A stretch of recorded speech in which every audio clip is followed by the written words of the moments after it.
Whoop. As soon as I pressed record, of course, the camera starts filming my ceiling. Whoop. And again, it did that. Oh, yeah, yeah. My house is like a little comedy of errors right now. All right, we got it for now. Okay. So you look a strap. I should have said before. Just run and get yourself something. I misplaced my strap a few weeks ago. So now I'm using a dog leash. It will work just fine. So whatever suits you, just have it kind of handy. And let's come to the top of the mat. Feet together, hands together. And first, as you're breathing here, just think of lifting the pubic bone up. That idea that we've talked about before of zipping up through the front body. And as soon as you do that, you're going to notice your low back feels more spacious. Keep that happening as you exhale your arms down by your side. And inhale to reach up. Lower your arms again by your sides, exhale. Notice that it's easier to keep dropping your tailbone. Inhale, reach up. You'll just have to work harder to make that same thing happen. Arms by the sides, exhale, Samasthiti. Inhale, Urdhva, reach up. Samasthiti, arms by the sides. Urdhva, reach up. And this time, fold forward, exhale, palms down if you can. Inhale, halfway up. Step forward, jump back, chaturanga, exhale. Upward facing, inhale. Downward facing, exhale. And just take a few breaths here to pedal out the feet or do whatever you need to do to get organized.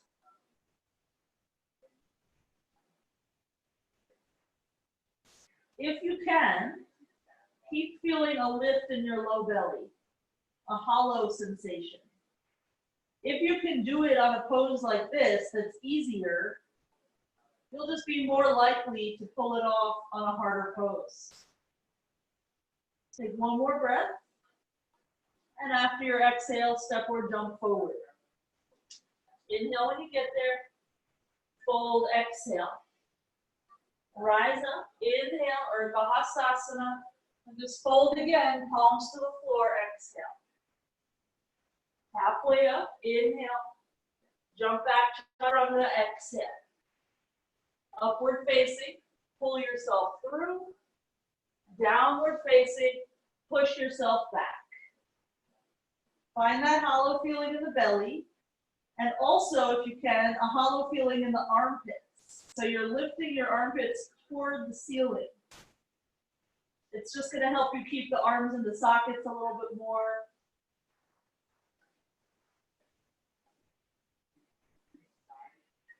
Press your inner thighs back. A lot of these back bends that we're going to be doing has this inner rotation in the thigh. So start to feel it now. And after your exhale, step or jump forward. Inhale there at the top. Fold, exhale. Urdhva, inhale. Fold, exhale. Inhale, Ardha Uttanasana. Chaturanga, exhale. Inhale, upward facing. Exhale, downward facing. Either stay there and keep doing those same kind of things, or start hopping up toward handstand. I just spun around because I know if I fall, I go left. But it's the same concepts as what you've been doing in downward dog. So you're pushing to straight arms. You're having the arms in the sockets. And when you're ready, we'll just meet in downward dog. Make sure the neck is relaxed. And after your exhale, step or jump forward. Inhale there at the top. Fold, exhale. Rise up, inhale. Keep the arms lifted, Utkatasana. Exhale. On your inhale, reach your thumbs a little further back so your chest goes up higher. Maybe your arms are even vertical. Stay here for 2 more breaths.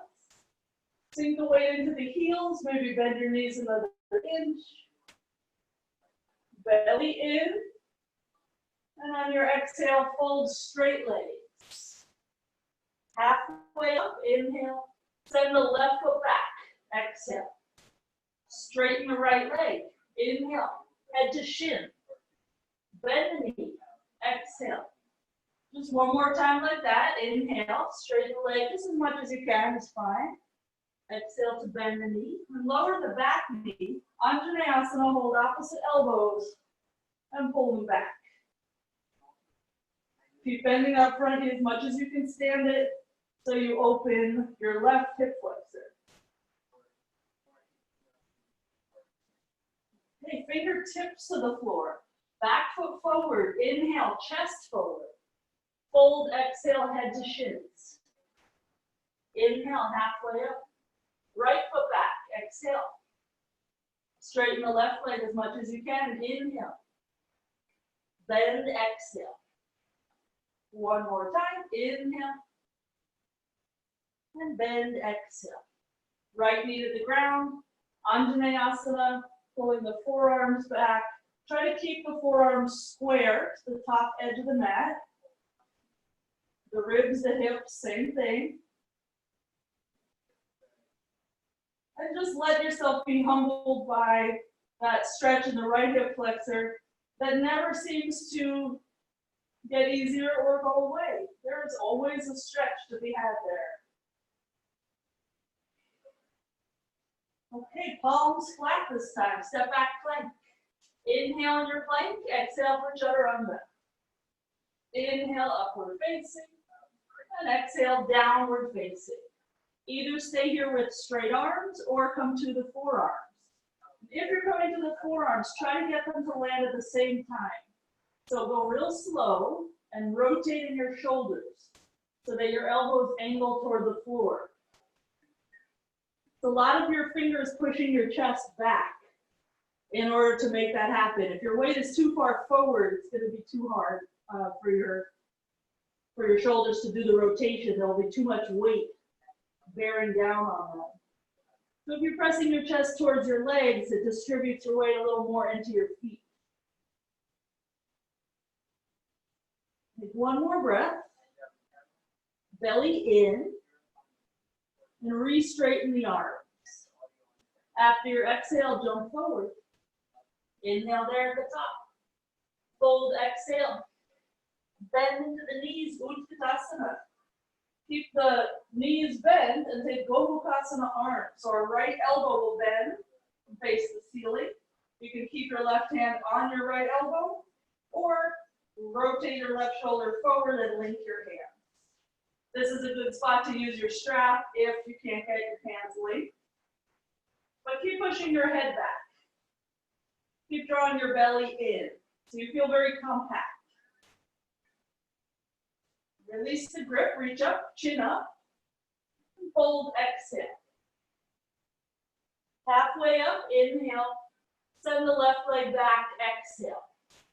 Simple twist, right arm up. And just stay here for 3 breaths. Try to swing your right hip back a little bit, but don't let your right knee swing out to the side. The only way to do that is to keep your ball of foot down and just stretch your right hip more. If your knee swings out to the side, you'll avoid that stretch. Okay, unwind, lower the back knee down, reach up. Steeple mudra. So we're going to take our pointer finger slightly forward first. We'll get the arms to make the biggest arc we can. So forward and up. And then depending on your back bend, they'll start to reach back also. But more important than reaching back is the reaching out. So think of your arms moving as far away from your head as they can. And the back bend is going to come over time, but we want to do it in a way that feels light and airy. And the more we can reach up, the less weight we're going to have bearing down on our low back vertebrae. And that's an important position to know for your Purvottanasana. Let's slowly release fingertips down, back foot forward, inhale, fold, exhale. Bend into the knees, Utkatasana, inhale. Left elbow bends, the fingertips go by the shoulder blades. Either your right hand stays on the elbow to help it stay there, or reach around. So remember, in your Utkatasana, your weight is back in the heels. You sit low. And it is a back bend, but we don't want to just let our butt kind of splay out without any control. So zip up through the front low abdomen. Head back, open the throat. And slowly release your grip. Reach up. And fold, exhale, straight legs. Halfway up, inhale. Right leg back, exhale. So now we're just in simple twist on the other side. Right hand flat, left arm up.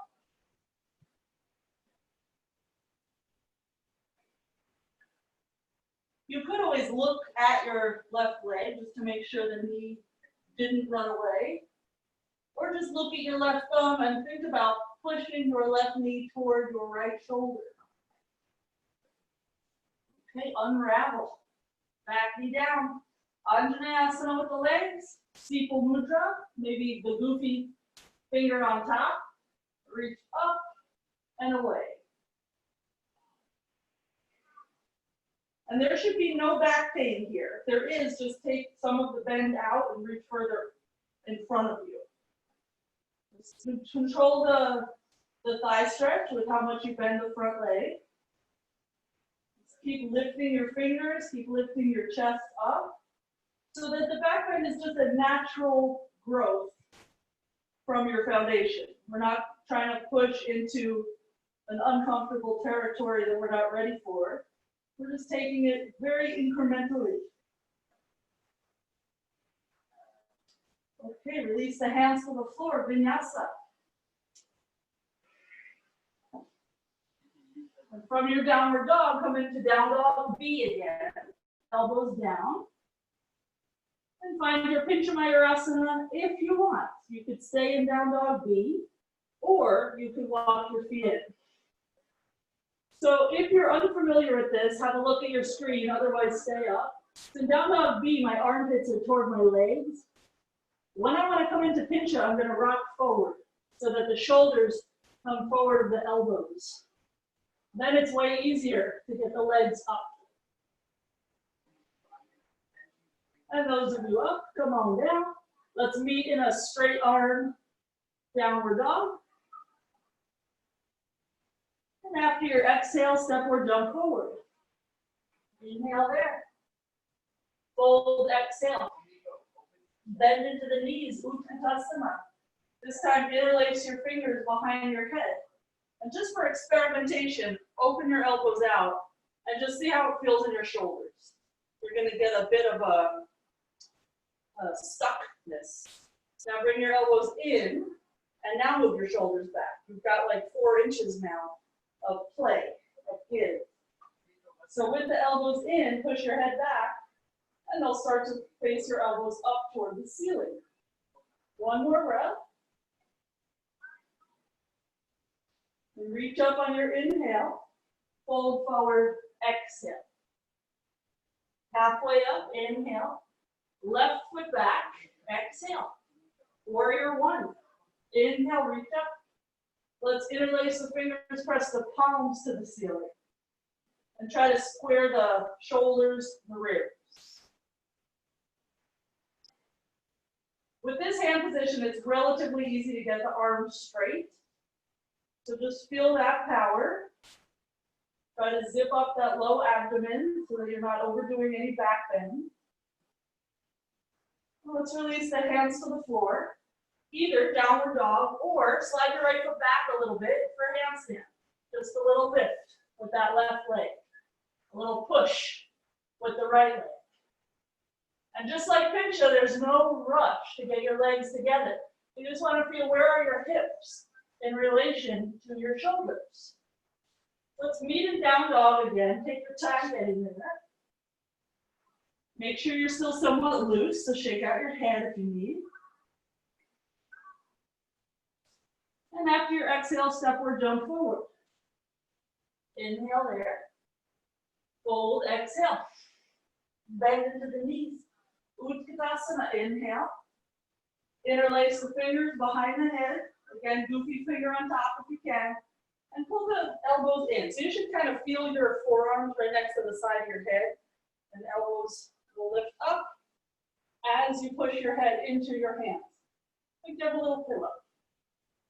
And while you're doing that, zip up the low belly so that you're not just all splayed out. It's very controlled.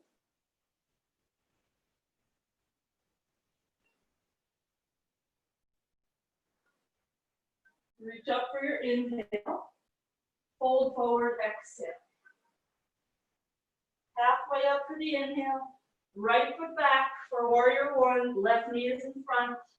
We'll reach up and interlace the fingers, palms up. You can just keep your ears between your upper arms. Those of you that are very back bendy, you'll be reaching further back. Some of us will just be reaching straight up to the ceiling. Either way is fine. You just want to make sure you have no back pain here. It's a very strong pose. You're not necessarily relying on any flexibility here. One more breath. We'll release the hands down.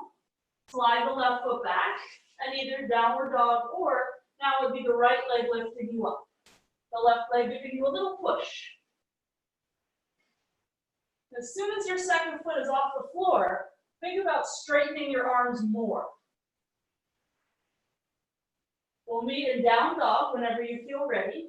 I'm going to take an opportunity to wipe sweat. Ooh, Lordy.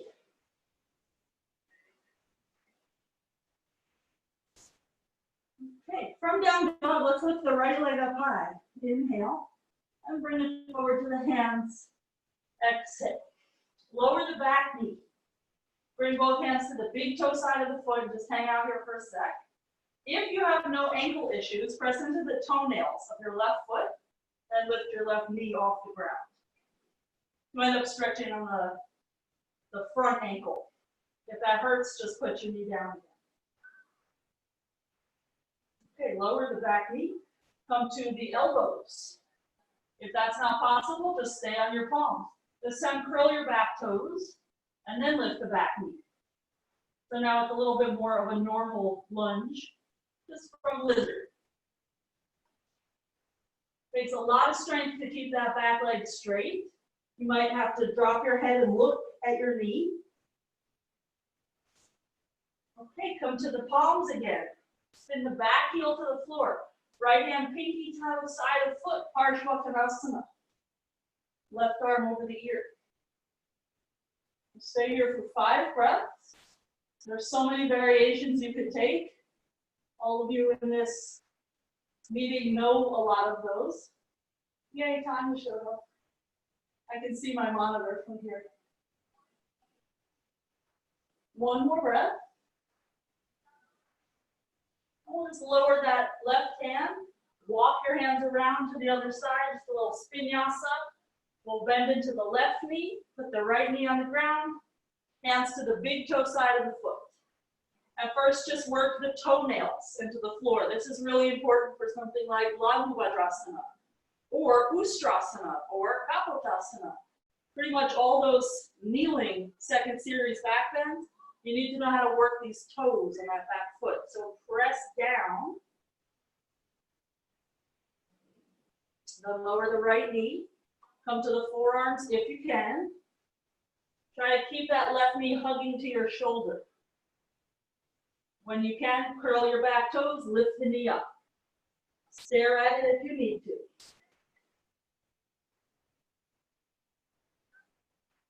We always think it's strong and straight, and then we take a peek, and it's like, oh, my leg looks like a banana. One more breath. We're going to turn it into purvottanasana. Just walk your hands back a bit. Left hand, pinky toe side of foot. That right arm, you can get it there however you want. I think I've told you guys before, Tim's method is to circle his right hand or his top hand down and then forward. But whatever helps you feel like your shoulder is going to Get into the right spot. Pinky fingers angling down if you're taking this overhead reach. One more breath. Let's release the hand down, quarter turn to the right. Prasar to A. Hands between the feet, inhale. And fold, exhale.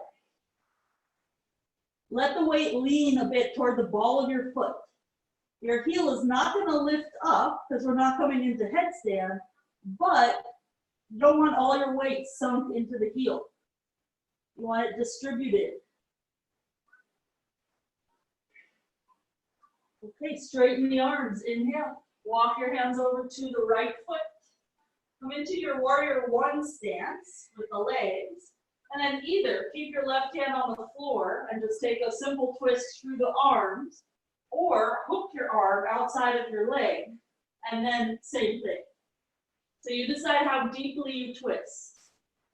If when you do this, your back leg hurts in any way, just lift your back heel. If you're able to think of one more thing, extend your top arm over your ear so that you have a straight line from your back foot to your top hand.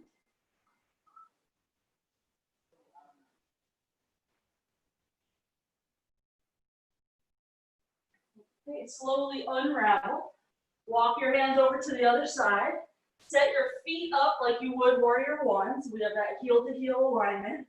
And if you're taking simple twist, it's still a really hard pose because you have to make the hips square a bit and you have to keep your back heel on the floor. Unless, of course, you're opting back heel up. Know that that is a variation. So if you're taking full pose, right arm outside of that front leg, twist deeper, left arm either up to the ceiling or over the ear. If you have your arm hooked outside of your leg, push your knee into your arm.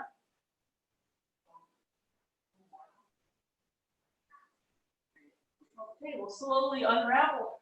Quarter turn to the right. Prasara to D. Reach for the big toes. Inhale.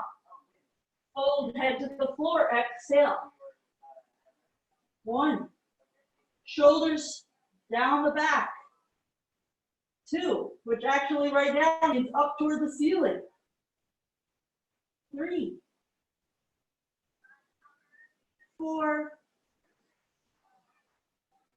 And 5. On your inhale, come halfway up. Triangle pose over toward the right leg. I'm just going to reach for my little sweat towel. Okay. So pivot toward the right foot. Right hand to big toe if you can. Left arm up. Any arm variation you want. Just try to get the legs straight. Lean back. And zip up that low belly. Which in a pose like this is a little bit easier than some of these other positions that we expect the same action. Okay, unravel. Not quarter turn, half turn. Over to the other side, triangle. Take the big toe if you can. Scoop that left hip under, lean back.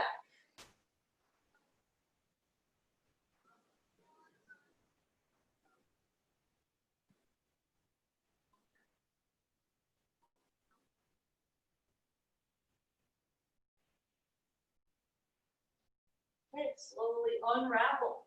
Quarter turn to the side for purvottanasana. So we're just going to heel toe the feet apart until they can't go any further apart. At which time you can turn the toes up, kneecaps up, walk your hands back a little bit more, and either stay up or slide yourself down your forearms and you'll land on your butt. If you've landed on your butt, bring your hands to your thighs and just give yourself a little extra rotation. So your inner thigh moves up, just open it a little more through the groins. Okay, pigeon right leg. So we'll bend that right leg and just pivot to face that short edge of the mat. And for this one, let's bring the right hand to the knee or thigh, left hand to the foot. Just push down so that your chest goes up. Just see if you can press your back toenails into the ground enough to get your back knee a little bit lighter on the ground. So it's not quite so weight bearing. If it's not so weight bearing, you have an easier time now pushing your left hip forward. Okay, into Hanumanasana. Rock to your right hip, straighten your right leg, and prop yourself up on either hands or blocks, whatever you need for your split. Same thing with that back leg. So press into the foot. You can have your toes tucked or not. But if you can get your back foot to participate in the pose, you're going to be more likely to bring your left hip further forward. One more breath.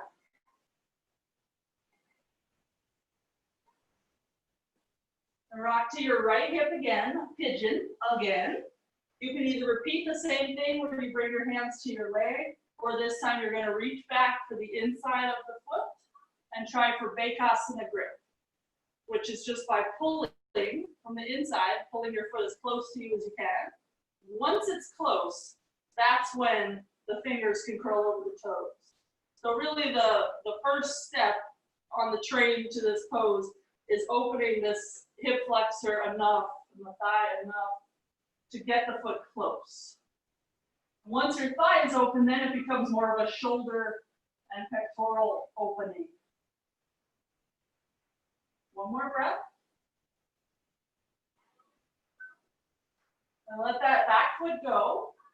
Purvottanasana. So we'll rock to that right hip, re-straighten the leg, and pivot to face the long edge of the mat. Either propped up on the hands or coming down to the pelvis, depending on how you like to do it. Really, we're going for a straight line, but it's sort of one or the other usually. You can either be up with a straight line or you could be down with not a straight line. Okay, let's go for the other side. Pigeon, left leg is going to bend. Just rock yourself to face the short edge of the mat. Hands to the foot and knee or foot and thigh so that your arms are supporting you. Otherwise, the tendency in pigeon is to be down here somewhere. So if we just push ourselves up, we start to get the back used to this position without a whole lot of stress. Just use the arm. We're using that back foot to bring the right hip forward. Okay, Hanumanasana. Rock to the left hip so you can straighten the leg. The shin bone will now be in front of you. And prop up however you can.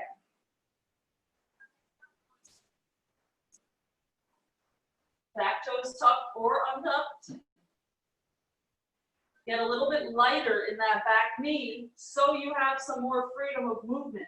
If the knee is very weight bearing, or like anything, if it's very weight bearing, you won't really be able to swing it any direction or make any adjustment. Okay, returning to pigeon. Bend into that left leg. One of the tricks, if you're sort of working on this and not that comfortable yet, bring this foot closer to your right hip. Sometimes in pigeon, your foot is way out here because your hip is flexible, but to deal with this back leg, it will be easier if you bring it in. The right hand to inner foot, pull it in, close as you can. And if you're taking the grip, try not to break your toes off. You want your palm more on that bony top of your foot. So I like to put my pointer finger between big toe, second toe. That just makes me put the palm far enough back on the foot so the toes are comfy. Okay, slowly get out of there. Samappanasana. So we re-straighten the leg and just prop ourselves up facing the long edge. This time we're going to be returning to standing. So for some of you, no problem. If you need to just stand up a different way, do it. Otherwise, hands by inner thigh. Lean forward like you would handstand. Keep leaning forward as you walk your feet in. And at some point, your feet will be very weight bearing. When they are, just put your hands on your hips and stand. Let's come to the top of the mat. Okay, Take the arms behind you, reverse prayer. Chest up. And see if you can do the same thing we did at the very beginning of class. Zip up through the front abdominals and drop your tailbone. It's tempting when your hands are back here to just stick your butt out, but don't do that. And step your right foot back, pivot on the foot, so that you face the back edge of your mat. Inhale, and fold, exhale. Purvottanasana. Any amount folding.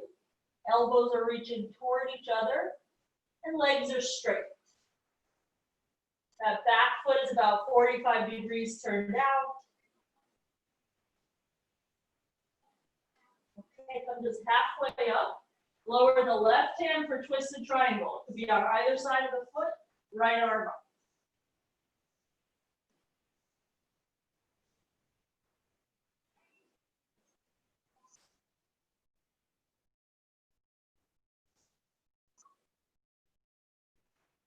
Okay, and unravel. Let's rise up, and let's just face the long edge of the mat for a moment. Hands to the hips. Inhale. Fold forward, exhale. If you can, we're going to put the entire forearm on the floor. You might need to adjust how far your feet are from each other. So elbows will be down, palms will be flat, head will be down. And just notice how much strength it's taking you to keep your elbows in.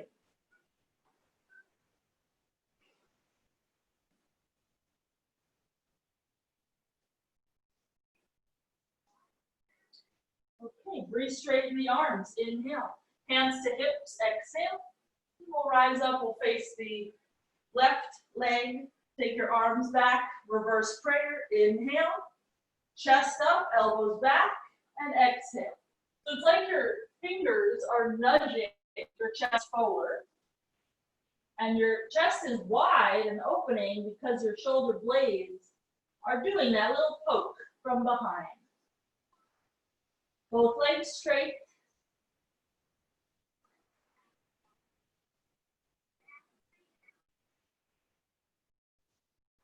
Next inhale, about halfway up so that you can release your hands for twisted triangle. Right hand either side of the foot, left arm up.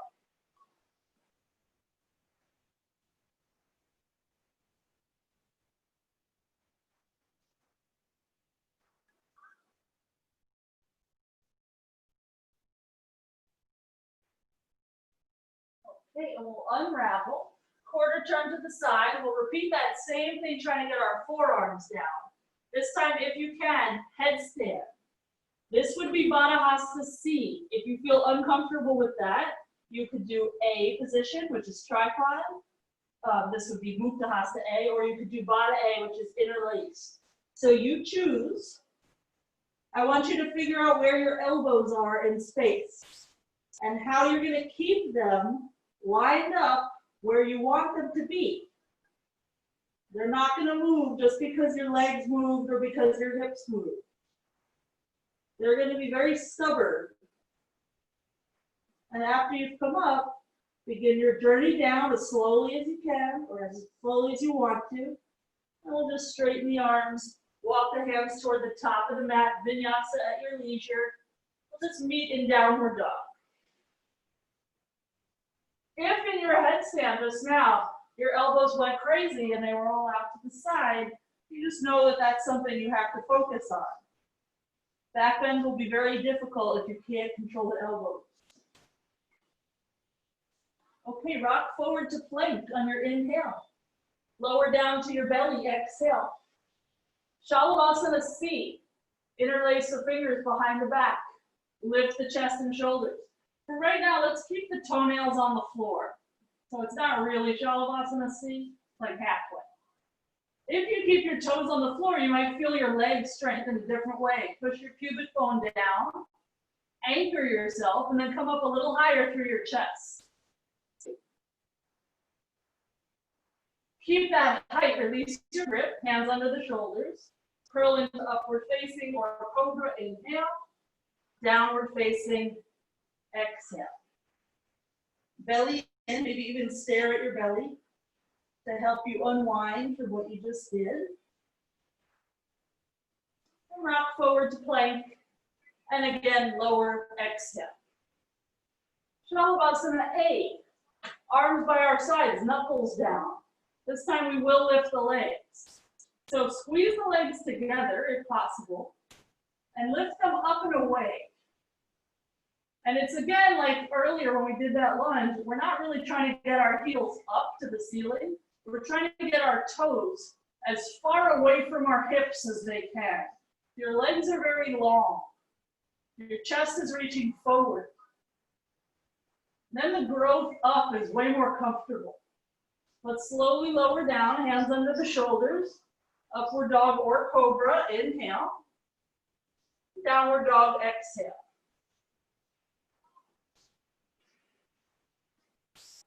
Let's put that idea to use in Pincha Mayurasana. So instead of thinking of getting your legs up, think of getting them like away from your elbows. And just see if you can take up a little more space. That might help you with the exit to chaturanga. And you may or may not want to actually do the exit. So take your time getting up there. Biggest arc you can make, not in terms of back bend, but just like even it out. You're gazing sort of between your thumbs or between your wrists, maybe forward a little bit more than thumbs, depends on your back bend. But get your legs to reach away from your hips. So to exit chaturanga, you're going to power up your legs to shoot back, and you're going to lift your elbows up, chest forward. We'll meet in downward dog. So if that didn't work out, no worries. All paths are going to take you to dog anyway. Shake out your neck. Make sure you're comfy. Okay, rock forward to plank. Inhale. And exhale down to the belly. Let's prop ourselves up on the left forearm so that it's parallel to the front edge. And for now, just bring your right hand out to the side. We will be taking Bhandasana grip in a sec, but right now I want us to practice lifting, but keeping the chest square. Because sometimes what happens is we lift and then we end up turning, which it's okay to turn the very upper part of your shoulders and things, but you don't want this hip coming up. So lift your chest, but keep your right hip down. Then reach back with your right hand for your foot and find your Bhandasana grip, or however you're doing your grip, but keep your right hip down. You could take a little twist and look at your foot, but that twist is coming more from your shoulders. It's not your right hip lifting off the ground. Okay, let go of that. Try the other side. First, just setting yourself up with your left fingers out there, belly in, so that zip up feeling in the low abdomen. You need that so you don't overdo the back bend. When you can, left hand to big toe side of foot. Your thumb will be right by the inside edge of that big toe. Bend the elbow to bring the foot close. When you can, the elbow will lift up. And with this right forearm in front of you, you're pushing down into the floor. So at no point do you feel like you're sinking. You're always rising away from the ground with your chest, but you're pushing into the floor with your hips and pelvis. Let's slowly get out of there. Hands under the shoulders. Upward dog or cobra, inhale. Downward dog, exhale.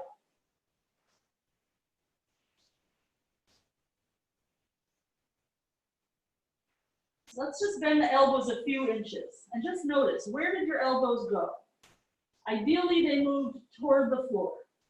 If they moved out to the side, just means you have a little more rotation work to do in your shoulders. Try to angle your elbows down. Just bend the elbows a few inches just to get that practice for the rotation. Okay, re-straighten the arms, walk hands to feet. When they get there, bend the knees and roll up nice and slow. I have to wipe the sweat again because it's out of control. Okay, let's grab our strap. We're going to go for Nachadrasana. So because I'm using this dog leash, I'm just going to loop my foot through the little handle part. And I'm going to try not to poke my eye out with the metal part. So left foot is going to be our anchor. Right foot will be linked somehow to our strap. And we'll let our right hand slide as close to the foot as we can before we lift. And your right elbow is close to your hip. Then when you're ready, your right elbow is going to move forward and up to take your foot up. So it should be pretty comfortable in the shoulder. If it's not, it just means maybe your hand was too close to your foot. When you're ready, the left hand will go back and join the party. And your elbows have to be pretty close to each other, just to the side of your head, basically. Keep kicking. The leg is very strong.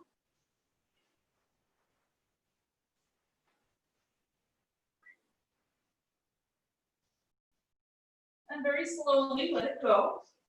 If you have that strap, you could just let it slide away. That's one of those poses where you'll find the zip up sensation is very hard. So that's why we try to practice the zipping up in something easier. Let's try the other leg. Maybe even before you start, you think about that feeling in the front, just like when we stood earlier, try to drop the tailbone a bit. Won't be possible when you enter the deep back bend, but still a nice safe place. So left elbow close, then forward, then up. So there should be no tweaking of your shoulder. And you'll lean your chest forward a bit as you kick a little harder.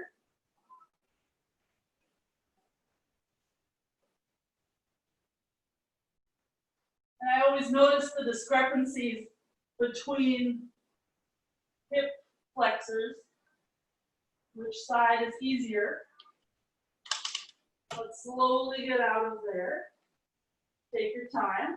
We're going to meet in downward dog. So whatever you need to do to get there, you might need to roll a little bit, or you can just fold. There is no right answer.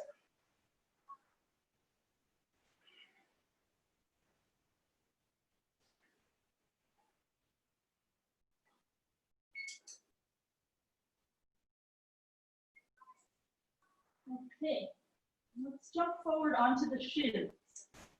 Remember what we did before where we were pushing into the toenails. Hands to the thighs or the hips. We're just going to lean back a few inches and we're going to let the toes catch us. And we're going to push into the toes to bring us forward again. Just do that a few times. There's no exact amount of where you have to go back to. I just want you to feel your toes work.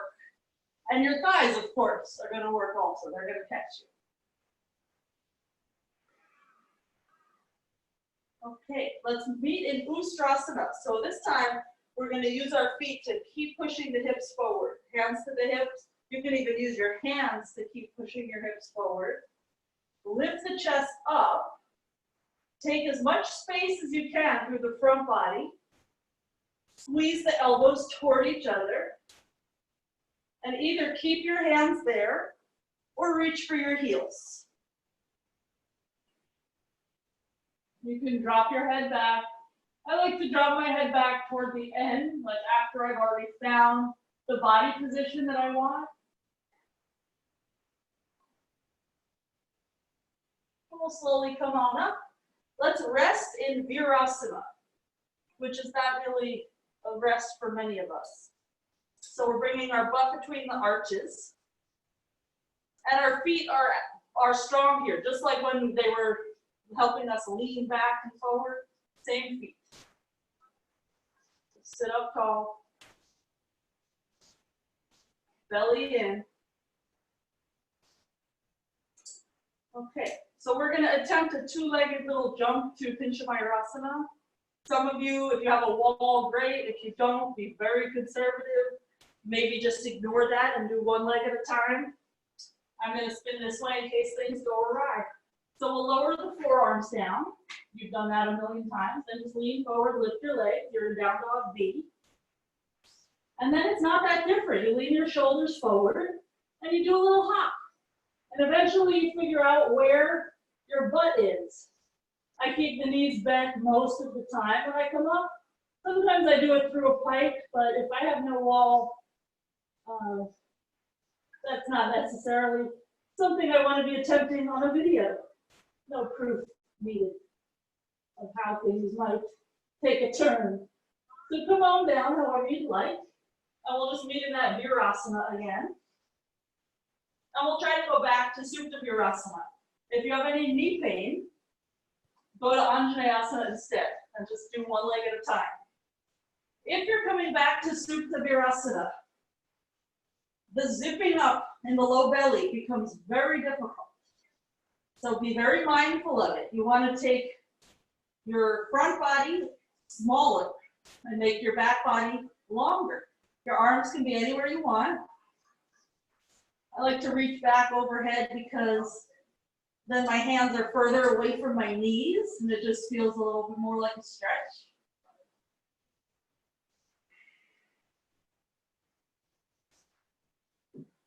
Okay, and let's start to come on up again. Take your time. We're just going to meet in down dog. Nice and normal. Make sure your knees still work. Maybe pedal out or shake out.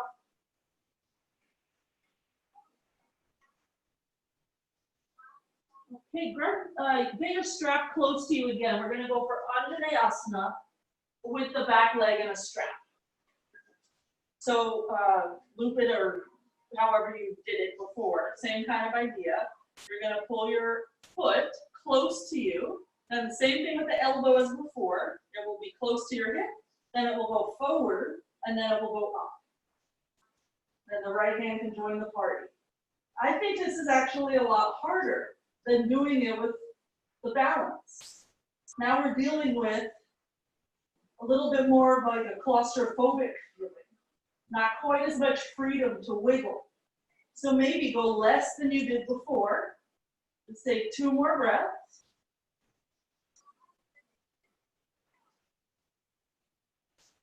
And slowly let that go.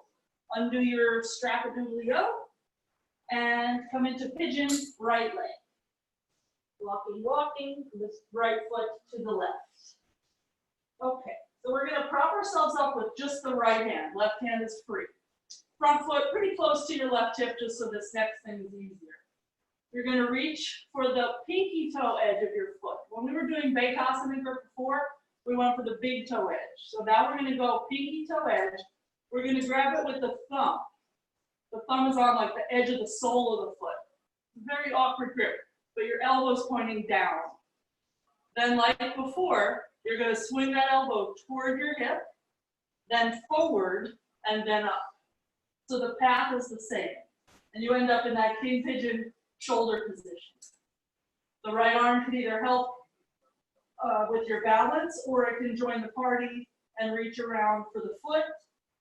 You can keep looking forward, or you can bring your head to your foot.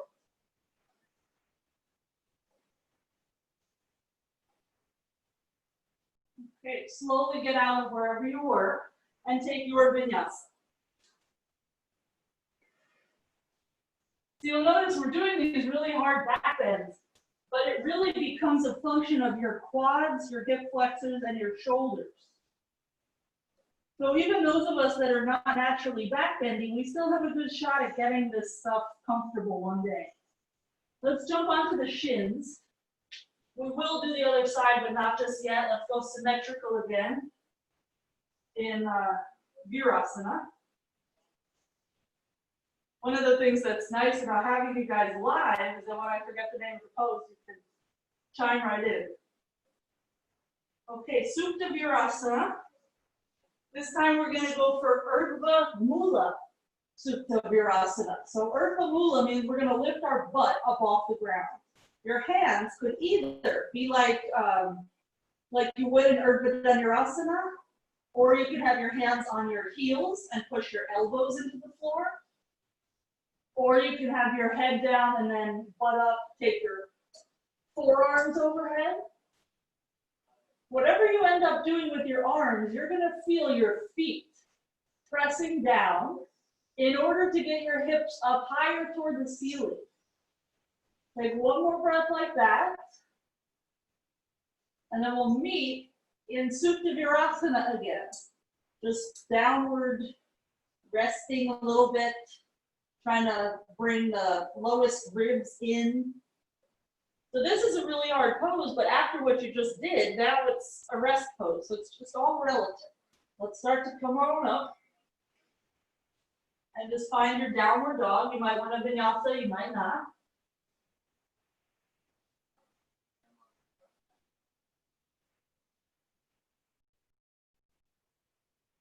Let's bring our left foot forward. I'm just going to spin around this way. Get your little strap handy. And we'll find Anjaneyasana. So this to me is the hardest of the versions where we would be taking this king pigeon hand position. But we're all built slightly differently. So you might find it lovely. But the rules are the same. You're finding your front foot really strong, bending your front knee deeply, then right elbow to hip, right elbow forward, and then up, so that there's no tweaking in the shoulder. This is your Kapottasana arm position. You could reach the left hand back.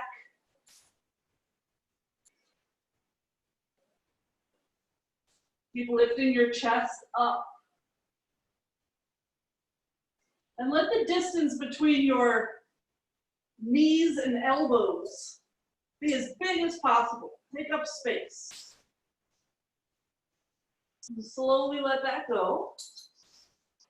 Ditch your strap and find pigeon. Left leg walks to the right. So king pigeon is one of those poses that looks really fancy. I wanted to do it for a really long time when I was first learning yoga, and I thought it's never going to be possible. And it was true that it was never possible until second series was my daily thing. So if it doesn't work, don't worry. Is second series your daily thing? Then maybe it will start working. So you're going to hold the outer edge of your foot. This very awkward little grip. You're going to pull your elbow toward your hip, then forward, and then up. This is my tight side, so I have to actually lift hips a little bit up to kind of go around that corner a bit. Take your time.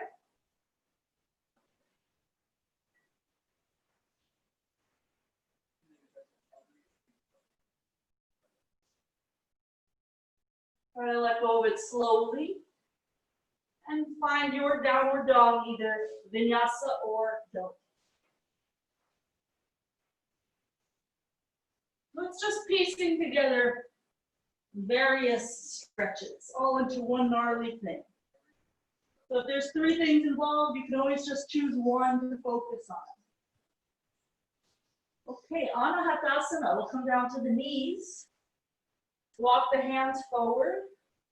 Drop to either the forehead or the chin. And try not to just splay out here. Keep your low belly in. Direct this stretch to your chest. Keep doing that. I'm just going to check in with the clock.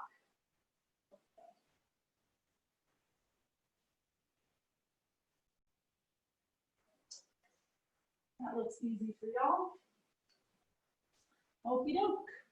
Let's come on to the forearms, down dog V. Press into your fingers so your chest moves closer to your legs. And straighten the arms. Let's jump through and have a seat. And we'll bring the soles of the feet down in front, hands behind, maybe 12 inches behind. And we're just going to lean back a little bit, shrug the shoulders up toward the ears, then roll them back. And from your shoulders rolling, you're going to poke yourself with your shoulder blades into the back of your heart. Lift your chest, straighten your arms. Either stay here or lift your hips. Keep your arms straight, keep your chest open. You can either look at your knees, at the ceiling, or drop your head back.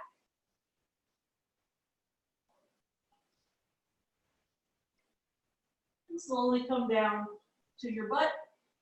Give yourself a little hug, knees in, feet off the ground. Just a little ball, grounding the back. Okay, straighten the legs, inhale. Place hands and feet like you had them, exhale. Roll your shoulders back, lift. Inhale, chest up. Exhale, hips down. Lift your limbs. Inhale. Lower them back, exhale. We'll just go back and forth. This is a reverse table. Inhale. Lower your butt, exhale. Navasana, inhale. Hands and feet down, exhale, last time. Inhale, chest up. And exhale, hips down. Okay, let's straighten the legs. Roll your thighs in and point your toes. When you roll your thighs in, it's going to be a little easier to sit up. If I roll my thighs out, I might end up back here somewhere.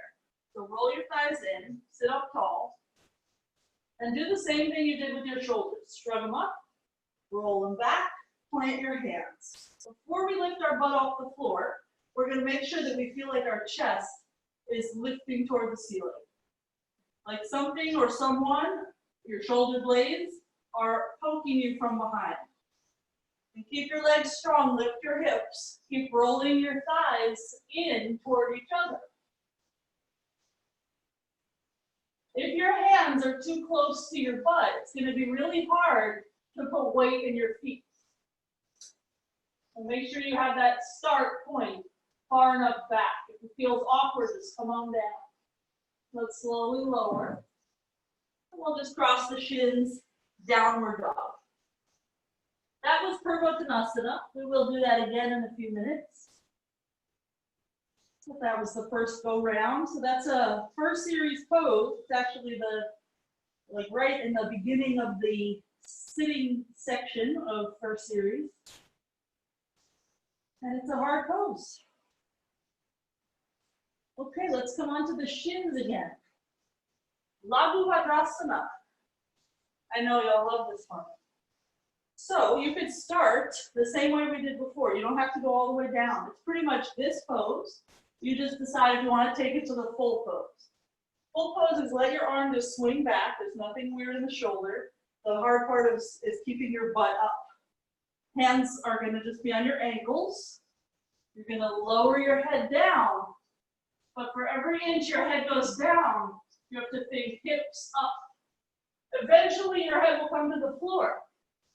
But at no point in that game does your butt drop.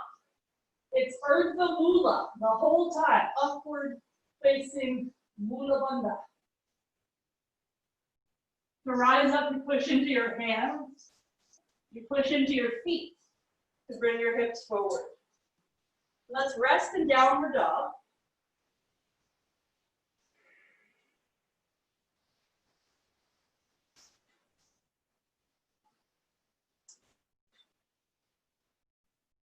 Okay, we're going to go back to the floor, purvottanasana. So let's rock forward and sit. I'm going to watch you guys do it this time, but really important is don't let this happen to your feet. There's another pose where your feet do that. Roll your thighs in so that they're glued together and point the toes. And you can see from where you're sitting now, your toes are maybe 4 inches off the ground, 3 or 4 inches. When your hips go up, your feet will go down. If you start out with your hands right here next to your butt, look at what happens to the shoulders. There's nowhere to go. I would end up too far that way. So make sure you have enough space here between hands and hips so that when you come up, you feel like you can push the balls of your feet down. So you guys go into that. I'm going to have a little look-see. Purvottanasana. Nice. Carol hips up a little higher. And Carrie, if you can, open your chest a little more. Good.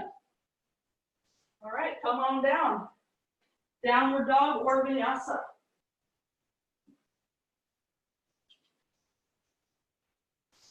And since we did that pose twice, we'll have the grand pleasure of doing bhandasana twice also. Really good for building the strength in your thighs. So come onto your shins. This is what I see a lot, just so you have a basis. People get down there pretty well, and then this happens. They drop the butt, and then try to come up like that. Once your butt goes down, it's game over. Just now in purvottanasana, you were rolling your thighs in, and you were creating that sensation of butt out. But now it's completely the opposite. Push forward with the hips. I'm going to have a little look-see at you again.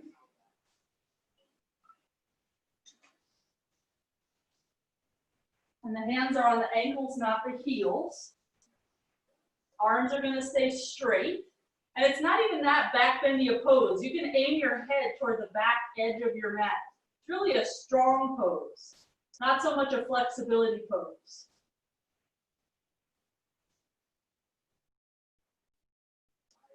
Miss Morgan, I think you can go a little lower.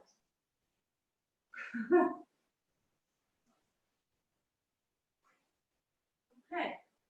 So Morgan's going to go lower, and everyone else you can go into downward dog. And Morgan, keep your arms straight. Now just rely on your legs. Push into your feet. Come on up. Yeah, girl. Good. Okay. So we'll meet in downward dog.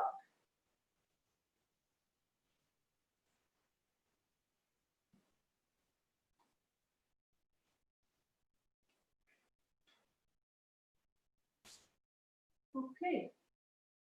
Let's come on to our shin bones again. And we're not going to do anything too scary. Don't worry. We're just going to try to reach up with our hands so that our knees and hands are as far apart as they can be for the moment.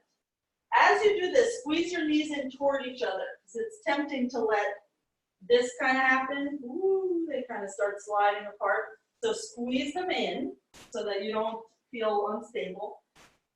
And as you're reaching up, maybe arc a teeny bit. Don't stress out about it though. Make it feel good. Think more about taking up space and less about trying to do a deep back bend. Just take up space. Make sure you're breathing.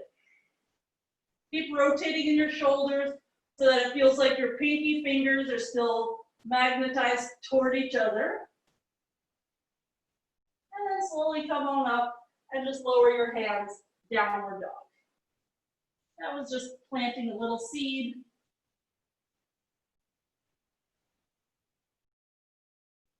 Okay, we'll come through and have a seat.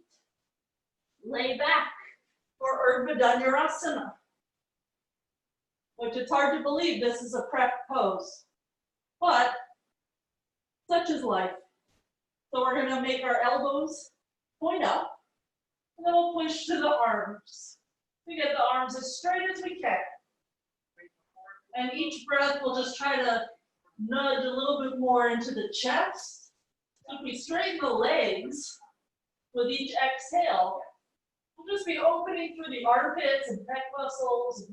Everything will just feel a little bit more clean, open. Less of a strain. And let's come on down to the back. Take a little rest. And we'll just do that one more time. Just like that, same thing. However you like to get into it.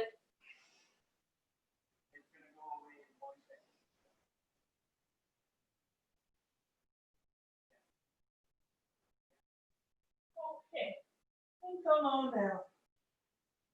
Let's bring the knees into the chest. So you can rock and roll a bit. And somehow we're going to sit up again and we'll find ourselves kneeling. And there will be a few options here. So once you're kneeling, you might want to just work on that thing we did where we reached up. If you have a wall, you might want to reach up and back to the wall. Or you might want to go into purvottanasana. So you're going to have your toes tucked like this. And to get to purvottanasana, I really just have to reach up and away. Eventually the reaching back happens. Hips forward. And then you push into your feet in order to get your knees off the ground. You end up in purvottanasana. The return trip is, I don't think, easier or harder. It's just different. I like to walk the feet closer to the hands a little bit, then lower to the knees. Push the hips forward. So the return trip feels a lot like the push you had to do in bhandasana. It's like oomph with the feet. So try it a time or two. I'll do it one more time with you and then I'll watch you. Make sure that your toes are tucked. Otherwise, there's no way to get to urdhva. So it'll be an inhale to reach up. You take as many breaths as you need to get yourself comfortable in the bend. I like to bring my chin a little bit toward the chest so that I don't throw the head back. If I throw the head back, I get dizzy real quick. And that's just me getting dizzy. It might not happen to you. I passed out once in a drop back, and ever since then, I'm very wary of throwing my head back. The return trip is just rewinding. A lot of hip flexor flexibility. So do it one more time, or whatever version you're doing. I'm just going to have a little look-see. You could still be doing back bends from your back or from your shins. You don't have to be doing this absurdity. This is a really good practice, though, for drop backs, if that's something that you have on your bucket list.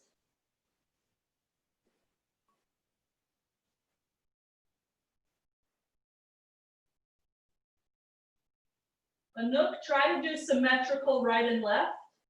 So make your arms land on the wall at the same time. That'll just make your abdominals work harder. So we're going to meet in down dog B whenever you feel like you're ready to get there. That'll be a nice restful place for the moment.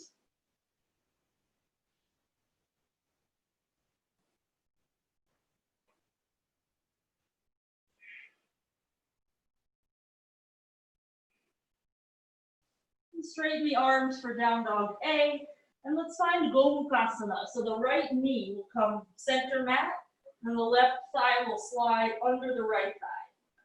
And hook the little fatty chunks at the top of the thigh, hook it over the other thigh. Try to get your feet together so that they're pointing back. You can even look at them to make sure that they are doing such things. And then it's the same work that your toes were doing in Bhandasana. You're pushing down into the floor. Otherwise, it feels very rickety. If you can, interlace your fingers under your knee and start to lift the chest up. Try to get the shoulders down the back. A lot happening at once. It's very hard. I think about pushing the knee down into the hands.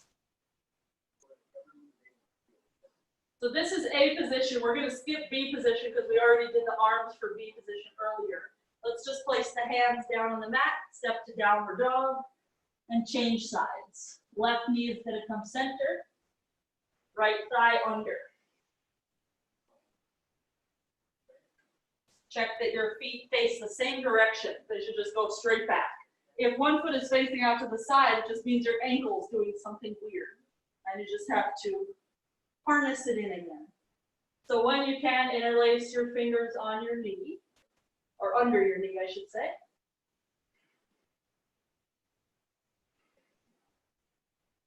Ooh, balance is tricky in this pose. But that's kind of why it's a fun pose. When things get to be too easy, they sort of cease to be exciting. Okay, let's meet in downward dog.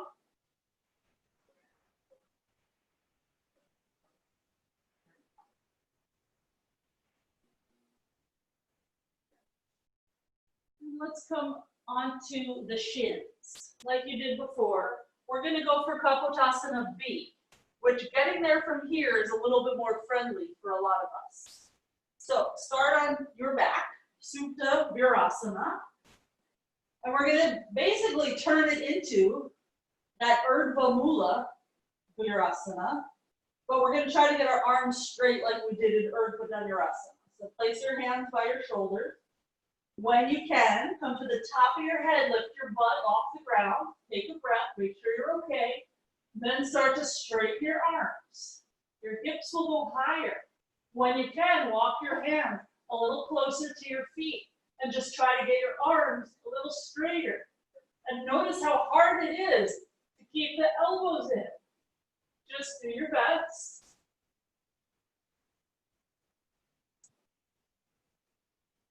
Slowly come on down. We'll return to Supta Virasana. And then we'll prop ourselves up and just move into downward dog.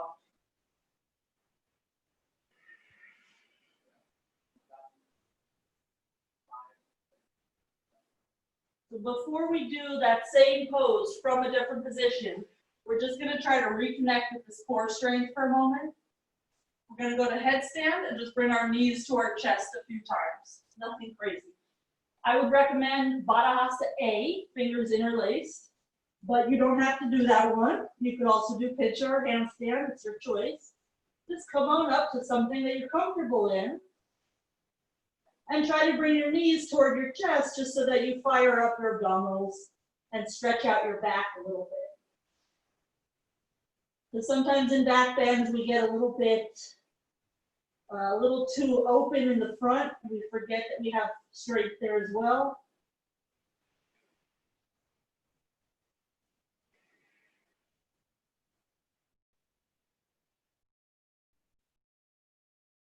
Take like 1 or 2 more times, knees to chest.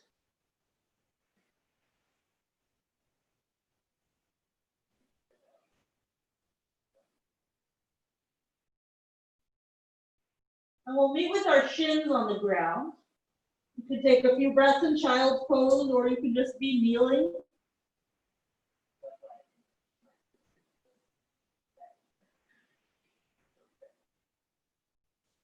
Okay, where's my little sweat towel? It's like my lifeline.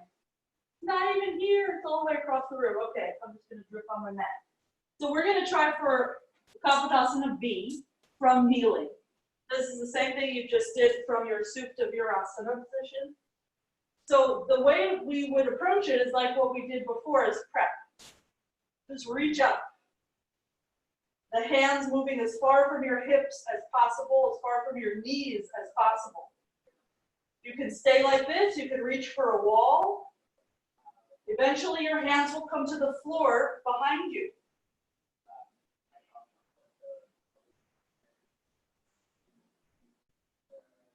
And then you'll walk them in a little bit toward your toes and push to straight arms. Try to see your toes.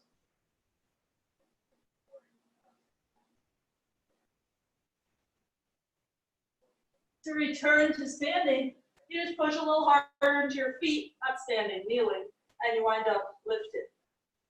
You'll notice I could not talk in that pose. Such is life. Let's step back, downward dog. Vinyasa if you have it in you.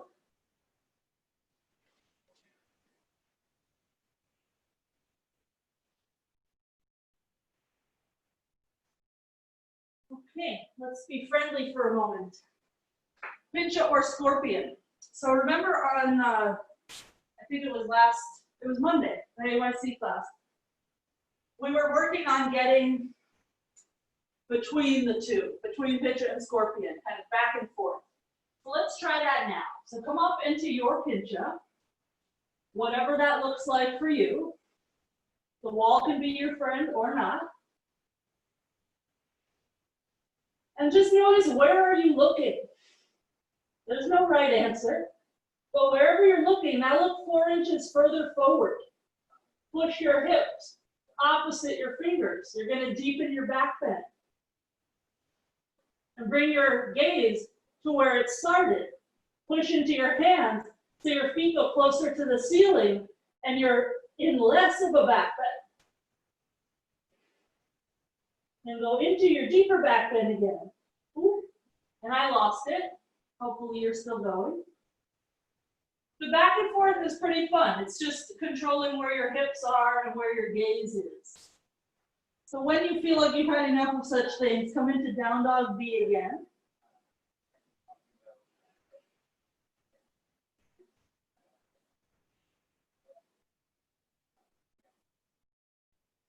Okay, and we'll come onto the shins.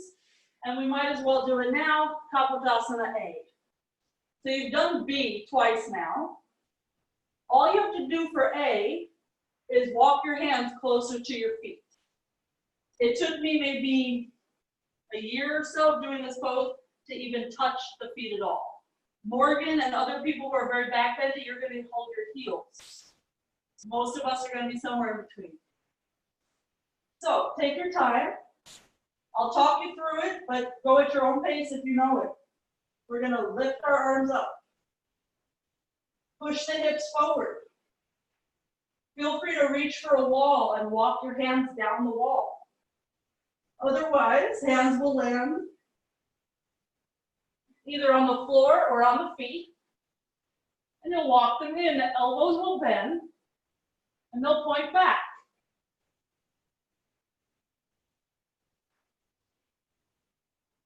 The elbows will land on the ground. 5 breaths. Hips up. After A position, you repeat B position. Straight arms, 5 breaths.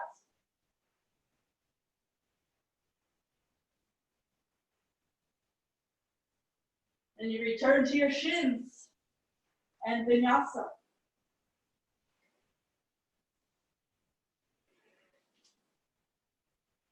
It's invigorating, huh?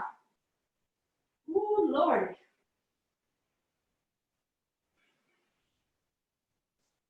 Okay, let's come onto our butt.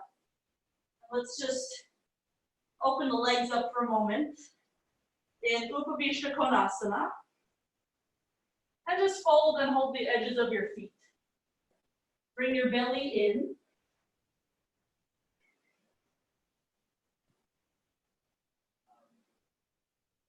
And try to get your legs to stay so strong that you can keep your kneecaps facing the ceiling and you keep your feet pushing into your hands, that edge of your foot.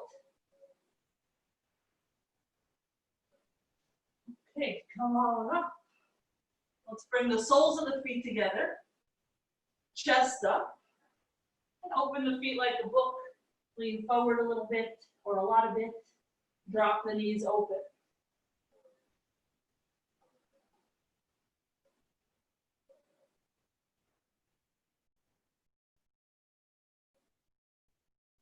Rise up, double pigeon, right leg on top.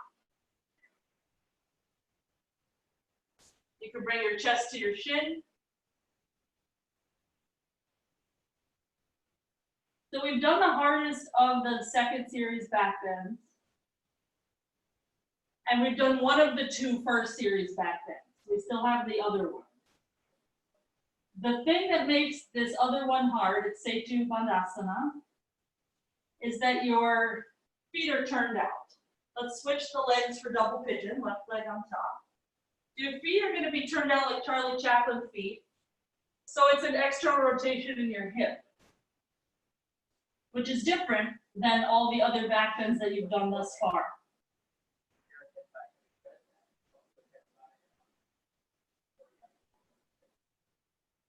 Okay, let's come on up.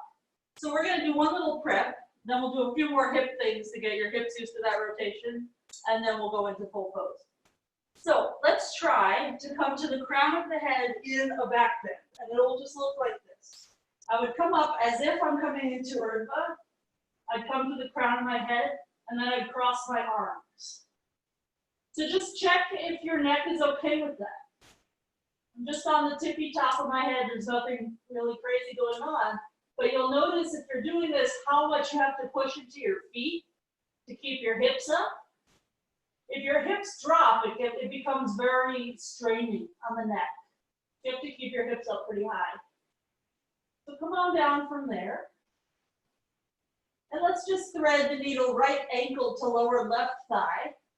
Reach on through, grab the left shin, pull it in close.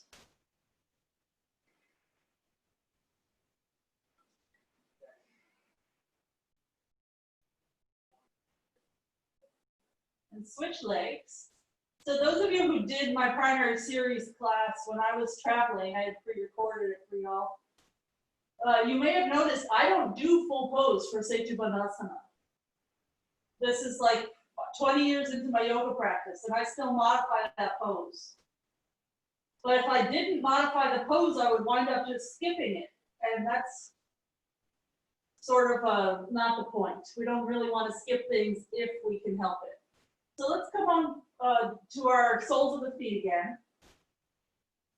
And let's just practice coming to the top of the head like you would purvottanasana.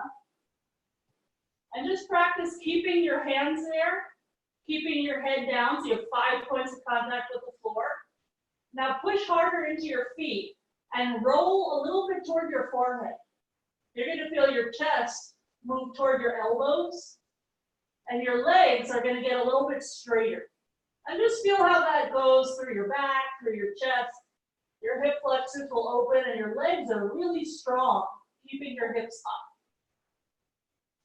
Okay, to come out of there, lift your head, or however it's comfortable for you, come down to your back. Okay, rock and roll, have a seat. Ardha Matsyendrasana. So we'll just fold our left leg so it's foot by right hip, right foot outside of the knee, hug your knee to your left shoulder, hook the arm if you can.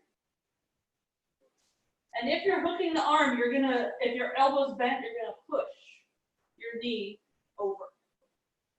If you're reaching down, it's still the same thing, just that the pushing of the arm into the leg is inevitable.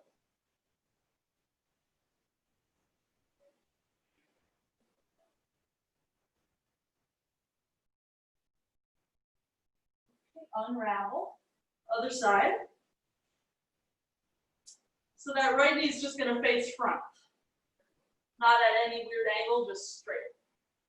The left foot is halfway past. If your foot is too far back, I see this a lot, there's no way to grab it. When you go to twist, there's just nothing there. Same as if it's too far forward, then you have like a pretty weak twist.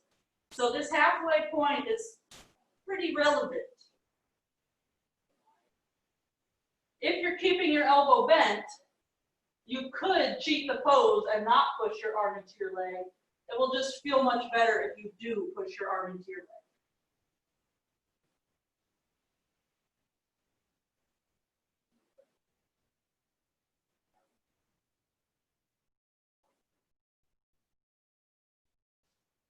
Okay, so we'll slowly unravel from there. I will show you setu bhandasana, and then we will do it together. So I'm going to show you one of the variations, and then I'll show you another one after. So the first thing is your feet are going to be turned out like this.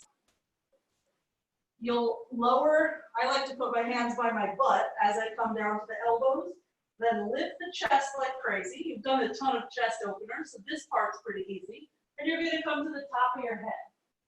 Now the hard part is getting your butt up, and you're going to roll toward your forehead.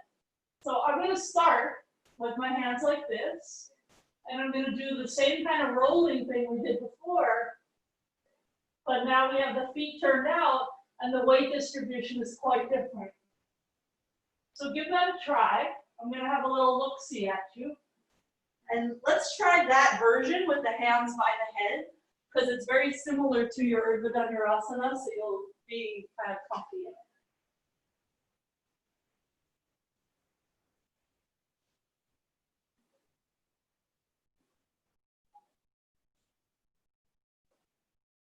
Okay, good. Come on down. Okay, so we're going to try one other version. The legs are the same, the chest is the same. So this is all like strengthening your legs in order to open your chest more. This one I'm going to hold the edge of the mat. So you can have a little look-see, and then I'll get out of it and you can stay in it, or you can approach it. So legs same. This time I'll hold the mat. So in essence, I'm pulling my chest open just by holding the edge of the mat. And that's usually the version that I try. So either try that one or repeat the one where your hands are like urdhva. Push into the edge of your feet. Charlie Chaplin feet. Lisa leg, yeah, feet a little further from your butt. so that your legs can get a little straighter. Nice, Morgan. Now squeeze your legs toward each other, Morgan, so it's like you're zipping off the inner thigh. But Morgan, be on the crown of the head, and then you roll toward your forehead. Yeah. Awkward, awkward, awkward. I know. That's such a crazy pose. Nice. Lisa, you look comfy. Okay. So full pose of that is crossing your arms. I personally don't like to do that. But either try it or just try one last back bend, whatever that is. You could do setu bhandasana again with the variations we've done, or you can just parallel your feet and do an purvottanasana. Getting into it is a little awkward, but then being in it, you roll toward your forehead. And in my brain, I'm thinking of lifting my hands and crossing them, but my body is resisting. So maybe another day. Okay. So when you are done with your version, just come on up and straighten your legs. Let's bring the arms out to the side. Inhale. And twist to the right. Exhale. Center place. Inhale. And left side. Exhale. Inhale. Fold forward. Exhale. Try to hold the edges of your feet if you can. Inhale. Pull the pinky toe edges back toward you. And exhale. Fold head to shins. 1. Shoulders moving away from your ears. 2. 3. 4. And 5. Inhale up. Let's bring the right foot to the left thigh. Add a twist to straighten over that left leg, Janushirasana A. To increase the twist here, this is not really full pose, but it just feels really good. Put your left hand on the floor instead of on your foot, and then you can do a little push-pull action. Your hand on the foot is pulling you, and this left hand on the side is pushing. You end up in a deeper twist. It feels nice. Rise up and switch sides.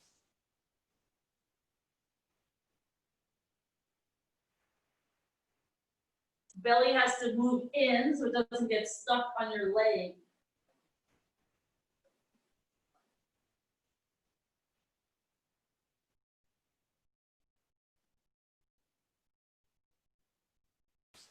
Rise up, straighten out the left leg, fold the right leg back.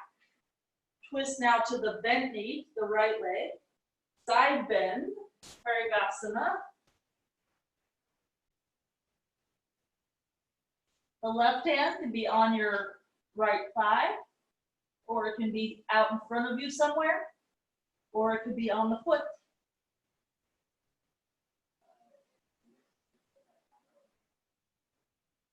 And we'll slowly come on up and just switch sides.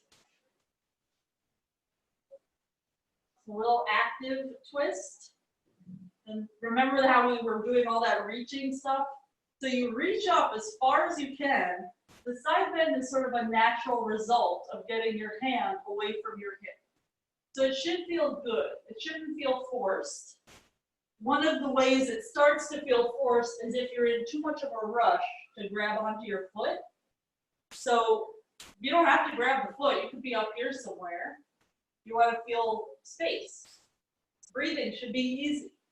There are some twists we get into that are quite challenging.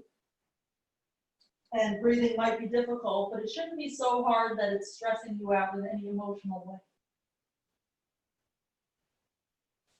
Okay, and slowly get out of there. Take whatever last pose you need, maybe another twist, maybe a forward bend or nothing. And we'll meet in Shavasana.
Shri Guru Chalana Sajalaja Nijamanu Mukuru Sudari Varuna Raghuvara Vimala Jasu Jodaya Kupalachari Udihina Tanujani Sumiram Bhavana Kumara Bhagavapuri Vidya Devu Mohi Arupale Sabhika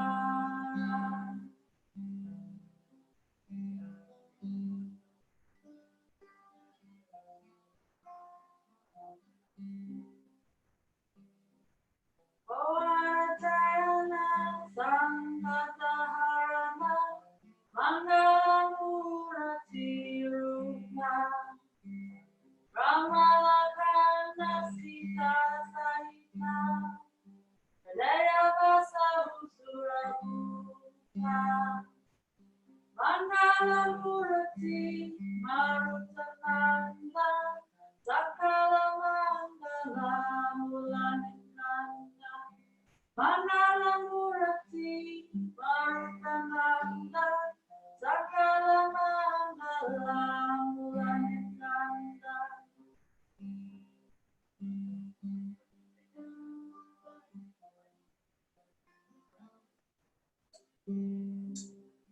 Shri Ram Jai Ram Jai Jai Ram Shri Ram Jai Ram Jai Jai Ram Shri Ram Jai Ram Jai Jai Ram Shri Ram Jai Ram Jai Jai Ram Sita Ram Sita Ram Sita Ram Sita Ram Sita Ram Sita Ram Sita Ram Sita Ram Sita Ram Sita Ram Sita Ram Sita Ram Sita Ram Sita Ram Sita Ram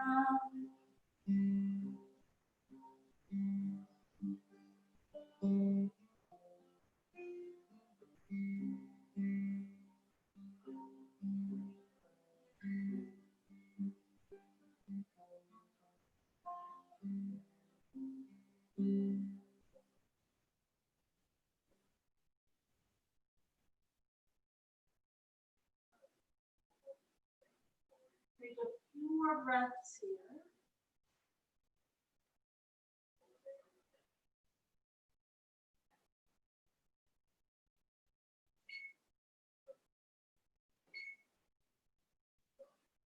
Let's start to bring the knees in toward the chest.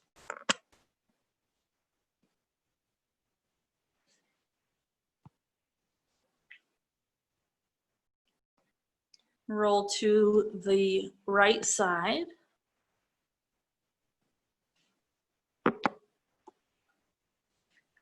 With minimal effort, keep your eyes closed and sit up. We'll just bring the hands together.